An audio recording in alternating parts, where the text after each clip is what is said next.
Should you spend $1,200 on a single jerk-off or treats, or have that on 3 master of their craft? Today, we are cutting through all the hype, just focusing 3 real-world needs: music experiments and the gaming and daily use. IEM review. And let me introduce you the Music Pro and Gaming Pro and Daily Use Pro. For as long as the IEM community has existed, we've had one persistent pain point. Great sounding sets are rarely comfortable. Comfortable sets usually fall short for gaming, and ones that excel at gaming almost never sounds good. I call this an IEM impossible triangle. So, is there any IEM that truly breaks the impossible triangle? From my experience, no.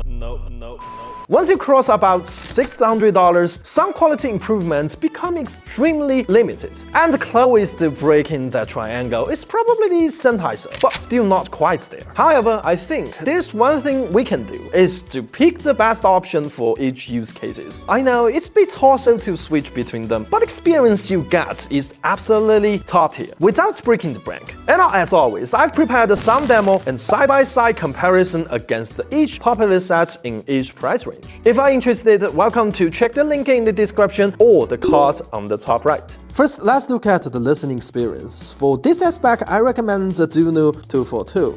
This model has just hit the market, and its name is pretty straightforward. Like 242 simply just means it packs 2 dynamic drivers, 4 balance armature drivers, and 2 microplanar magnetic drivers. Over years, the DUNU has experimented with every new driver type, like from ESD driver to planar magnetic, mastering the tech while keeping the aesthetics on point. The packaging features Naja, a legendary Chinese mythologic figure known for vanquishing the demons and monsters. Isn't that just way cooler than some just give you a random waifu?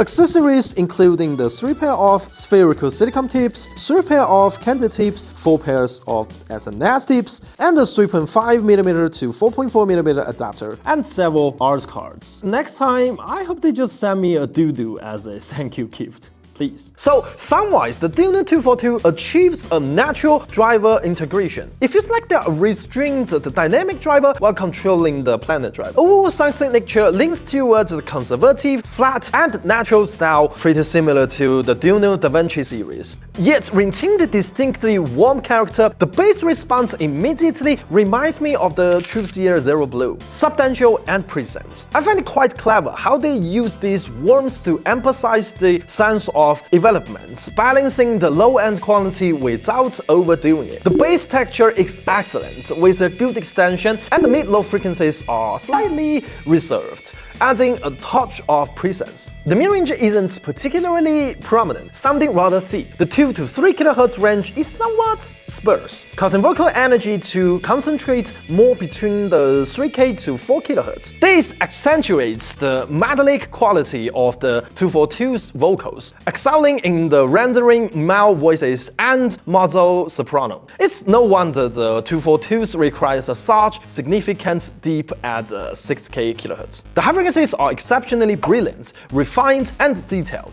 You can see the strength of planar magnetic drivers, a quality that requires a little further explanation. The DUNU 242 boosts this exceptional quality, sounding excellent even when plugged directly into a phone. While the EDM listener might find its bass slightly lacking, but I still believe it suits the vast majority of the genres and exceptionally comfortable for extended listening sessions. It's pretty similar to the DaVinci. Its conservative tuning makes these IEMs highly customizable. Experimenting with different front-end amplifiers and back-end gear and cable provides incredibly rewarding. It's worth mentioning that the DUNU 242 isn't unsuitable for gaming either. Its separation and spatial awareness surpass the average for the price range, and the only drawback lies in the comfort. Its larger nozzle might not suit for everyone, and long-term wearing could become uncomfortable. Next up, we got this gaming pro segment. Introducing the Tipsy M3. It features a 2BA plus 1 dynamic driver configuration. It's also released in 2025. The design is exceptionally well crafted, offering 3 sizes of Silicon ear tips, 1 memory foam ear tips, and a 3.5mm to 6.75mm adapter. Like, music professionals will recognize this configuration immediately. So basically, this IEM was designed with a stage monitoring in mind. Considering the high noise level typical of the live stage, its bass actually output is significantly more pronounced with most IEMs. And this is very treats. Robust bass and pinpoint localization perfectly align with what gamers seek.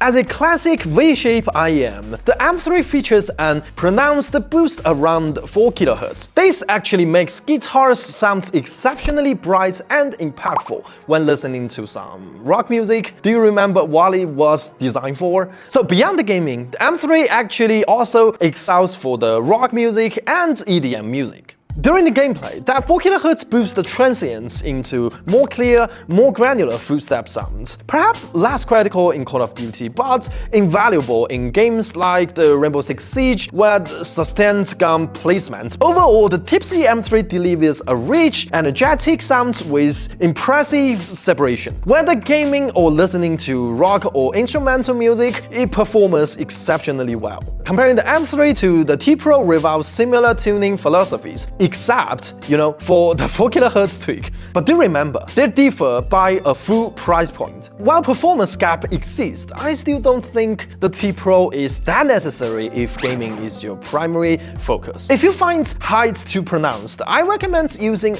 included memory foam ear tips. They're also enhancing the noise isolation as well. Finally, we have this, my everyday champion. The StringSnow by NiceHCK is now my go-to for editing, watching videos, or any activity involving over 3 hours of screen time. I used to rely on the Samsung AKG in-ear headphones, but as you can see, while those offer the superior sound quality, their silicone surface oxidized and yellowed very easily. The StringSnow features a smooth lacquered finish, completely eliminating this issue. Its earpiece design resembles the Samsung AKG, although the AKG is flatter. In fact, the StringSnow's shape is actually closer to Panasonic's Argo Feed series, but it clearly feels more premium in build quality. And we have waifu too. I must say the artwork is quite impressive, invoking memory of Japanese anime from 80s to 90s and some gal games. I bet NiceHCK's boss must be a longtime anime enthusiast. Sonically, StringSnow delivers a warm, mellow sound. The bass is actually restrained, substantial without being overwhelming, with minimum resonance. Vocals are delicate and resonant. The 250 Hz boost provides just the right amount of presence, while the 3 kHz to 5 kHz range is flat and non-fatiguing. High frequencies roll off is natural with good extension and no harshness. Overall, as the name suggests, it's as gentle as the Snow White strings. However, it doesn't rely on a warm tone to create atmosphere like the Choose Ear Gates or the Zero Blue. Instead, the StringSnow's sound signature is crisp, natural, and neutral, which is precisely what I appreciate. If you compare to the Samsung EOIC100, while it shares a similar wild soundstage and offers slightly better resolution, the StringSnow sound adapts to all scenarios for extended wear. When you're listening to radios, the IEIC100 sometimes overemphasizes the vocals, leading to fatigue even after just 3 hours of use. Beyond the sound quality, StringSnow's feats is another major advantage. Its housing design ensures stable, comfortable wear that's even suitable for sleeping. Alright, that's for today's video. If you ever wanted to purchase these 3 IEM as a combo, and you will find the total cost still stay under $600. And as I mentioned earlier, since sound quality improvements above the $600 mark are fairly limited, I generally believe that spending the same amount on 3 IEMs, each excelling in its own category and covering different parts of your daily life, it's a fair, more practical choices. It also greatly extends the overall lifespan of your gear. The DUNU 242 is built for pure music enjoyment, so you just need to keep it plugged into your desktop setup. The Tipsy M3 comes with an official IP55 dust and water resistant rating, which is more than enough for gaming environment, as long as you don't dunk into a cup of soda. And StringSnow offers a comfortable, easy to listen to sound signature, and more importantly, it's affordable, like super affordable. So basically, if it's broken sometimes, just simply grab another pair. And one more thing, practice responsible listening. Ideally, take a break every hour, like remove your IEMs for about 20 minutes. I'm Steve, and I see you next time.